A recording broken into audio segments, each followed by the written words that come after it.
This is going to be so much more favorable for Georgia football this coming season. It's the schedule.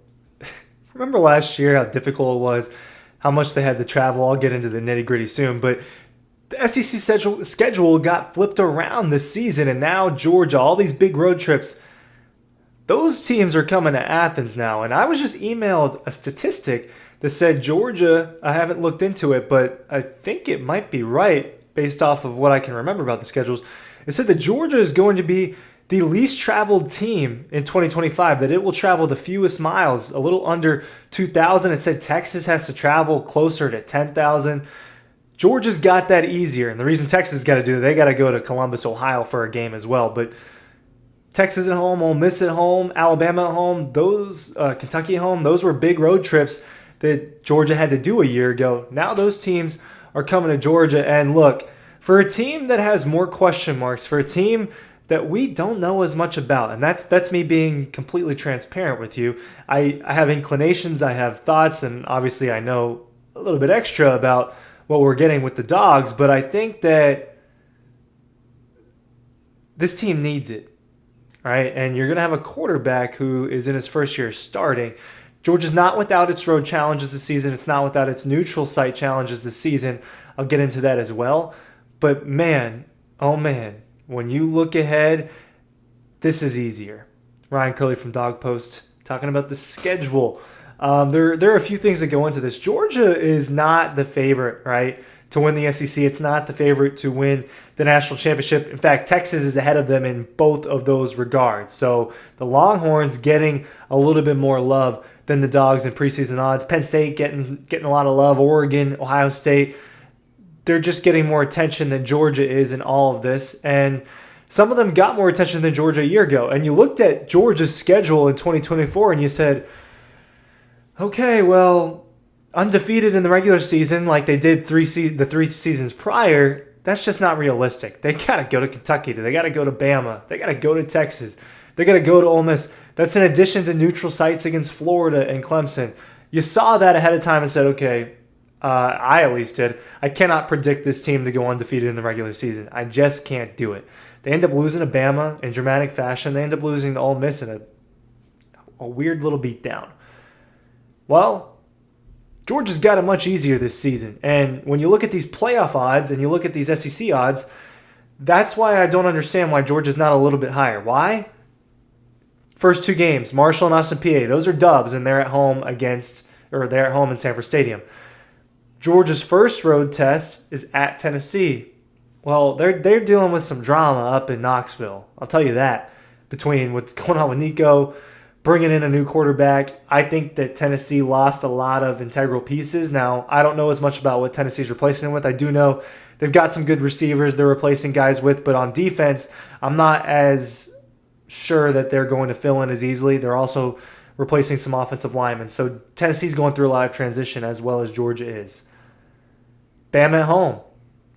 And I don't think that Bama is necessarily going to be better than it was a year ago. They're going through some transition. Now, it could be better, but I'm not sure. Kentucky is at home. That should be a dub, right? And I think that Bama at home should be a win as well for Georgia. I don't see Georgia losing those first 5 games. I think Georgia will go up to Tennessee and Knoxville. Yes, it's a harsh environment. All right, I've been to Neyland. It's loud. It shakes. But Georgia has done well up there, and they've made it quiet pretty quickly. I don't know if Georgia's going to be explosive enough to do that again, but I do think it's a better football team. At Auburn, right? That's obviously a real challenge, right? The 3 road games, real road games. That's the other part of it. Georgia only has 3 real road games: at Auburn, at Mississippi State, and at Tennessee. And Georgia's going to be what I think to be significantly better than Auburn and Mississippi State. And look, I've been to all these places. Auburn, to me, is the toughest to play out of all of them. And crazy stuff happens at Auburn. I've been to Auburn a handful of times. And I think that that's going to be tough for Gunnar Stockton. That's going to be tough for this Georgia team.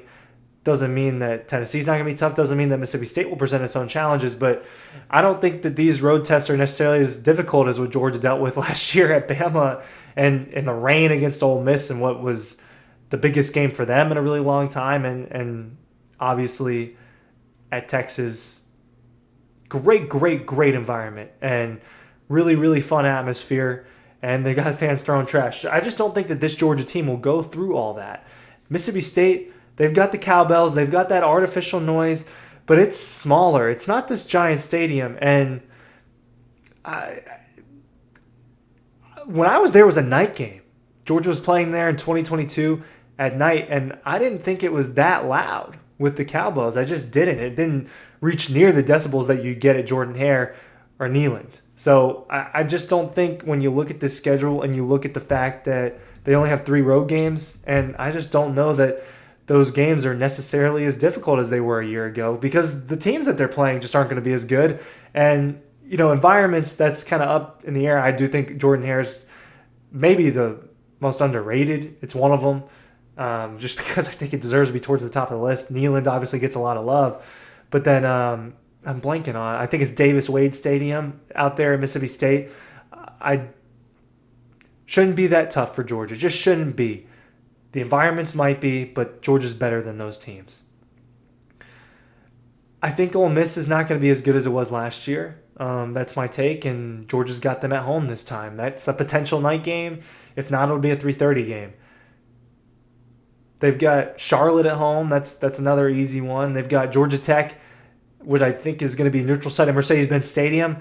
Georgia's going to dominate that crowd, and Georgia plays in that stadium a lot. Georgia Tech was tough last year. It was a home game for Georgia that they had to survive, but do you really think it's going to be that crazy again? I don't think so. So the ones that you concern yourself with, okay, well, what if Texas is the best team in the country? Maybe Georgia does drop a home game, but they haven't dropped one since 2019. It's been 6 years. So, but Texas is the one you point to and say, okay, well, if the Longhorns really are all that, it's going to be a battle November 15th.